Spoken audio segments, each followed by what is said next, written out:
محترم سامعین کرام، مگر آج بڑے افسوس کے ساتھ یہ بات کہنی پڑتی ہے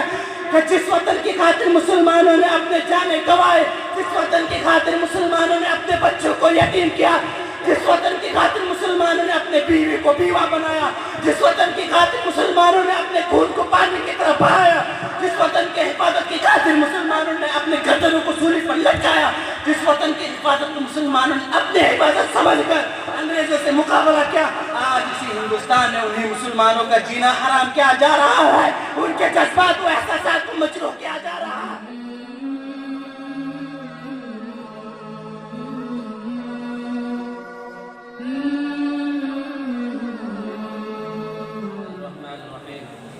نحمده ونصلي على رسوله الكريم اما بعد فقد قيل حب الوطن من الایمان۔ محترم صدر جلسہ اور میرے عزیز طلبہ بھائیوں اور میرے محبوب از محبوب استاد صاحب، آج میری تقریر کا عنوان ہے ہندوستان اور مسلمان کے بارے میں۔ میں اللہ سے دعا مانگتا ہوں کہ اللہ مجھے صحیح کہنے کی توفیق نصیب فرمائے، اور مجھے امید ہے کہ آپ حضرات غور سے بات فرما کر میرے حوصلہ افزائی فرمائیں گے۔ محترم سامعین اکرام، ہندوستان قومی ایک جہتی و گنگا جمنی تحریک کا علم بردار ہے۔ یہ ایسا چمن ہے جہاں امن و عاشقی اور اتحاد ملی کے بے شمار پھول کھلتے ہیں۔ یہاں کی فضا میں محبت اور یہاں کے ہر فرد میں آپسی الفت ہوتی ہے۔ ہندوستان یہ ایک ایسا پلیٹ فارم ہے جہاں ہندو، مسلم، سکھ اور عیسائی ایک ساتھ طور پر جمع ہوتے ہیں۔ محترم سامعین اکرام، گویا ہندوستان آپسی اتحاد کا ایک حسین سنگم ہے۔ محترم سامعین اکرام، ہندوستان میں جہاں دیگر ادیان و مذاہب کے لوگ قیام پذیر ہے، وہیں پر مسلمان ہندوستان کی ریڑھ کی ہڈی کی حیثیت رکھتی ہے۔ محترم سامعین اکرام، یہ بات حقیقت ہے کہ ہندوستان کی تقدیر کو مسلمانوں نے اپنے خون جگر سے سنوارا ہے۔ ہر ہندوستانی کو سر اٹھا کر جینے کا حق مسلمانوں نے دلایا ہے۔ اس چمن کی آبیاری مسلمانوں نے کی ہے، اسے سونے کی چڑیا مسلمانوں نے بنایا ہے، اور ہر وقت مسلمانوں نے اپنے وطن عزیز کی محبت میں ڈوب کر سب سے پہلے سینہ سپر ہو کر ہندوستان پر قبضہ کرنے والوں کے ناپاک عزائم کا قلع کما کیا اور انگریزوں کو اس ملک سے مار بھگایا۔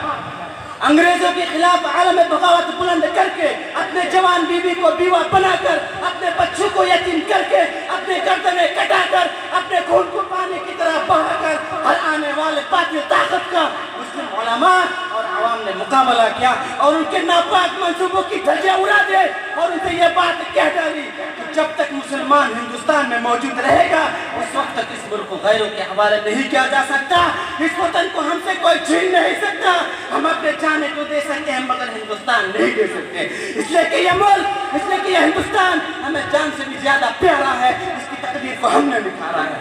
محترم سامعین کرام، یہ بات مسلمانوں نے ہی تو کہی تھی کہ سارے جہاں سے اچھا ہندوستان ہمارا، ہم بلبلے اس کی یہ گلستہ ہمارا۔ محترم سامعین کرام، مگر آج بڑے افسوس کے ساتھ یہ بات کہنی پڑتی ہے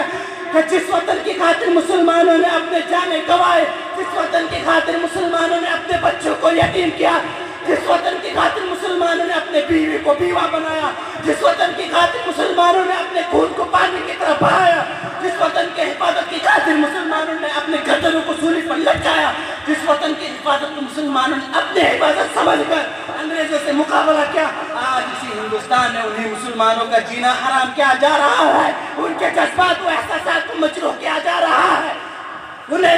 ان پر بے جائے الزامات عائد کر کے انہیں قید و بند کی سزائیں دی جا رہی ہے، انہیں دہشت گرد قرار دے کر ان کی زندگیوں سے کھلواڑ کیا جا رہا ہے، ان کے اس وطن پر، ان کے اس ملک پر بے شمار احسانات کے باوجود امت کے ہر مراد سے انہیں محروم رکھا جا رہا ہے۔ محترم سامعین کرام، دوسرے الفاظ میں کہا جائے تو بے جا نہ ہوگا کہ ان کے ساتھ سوتیلا سلوک کیا جا رہا ہے، ان کے مساجد کو شہید کیا جا رہا ہے، ان کے مدارس کو مقفل کیا جا رہا ہے، ان کے عبادتگاہوں کو دہشت گردی کے اڈے قرار دیا جا رہا ہے۔ آخر ان تمام باتوں کی بنیادی وجہ کیا ہے؟ جب وجہ معلوم کیا جاتا ہے تو ایک ہی وجہ نکل آتی ہے کہ وہ مسلمان ہے۔ اسی وجہ سے یہ ظالم لوگ مسلمانوں پر ظلم کر رہے ہیں۔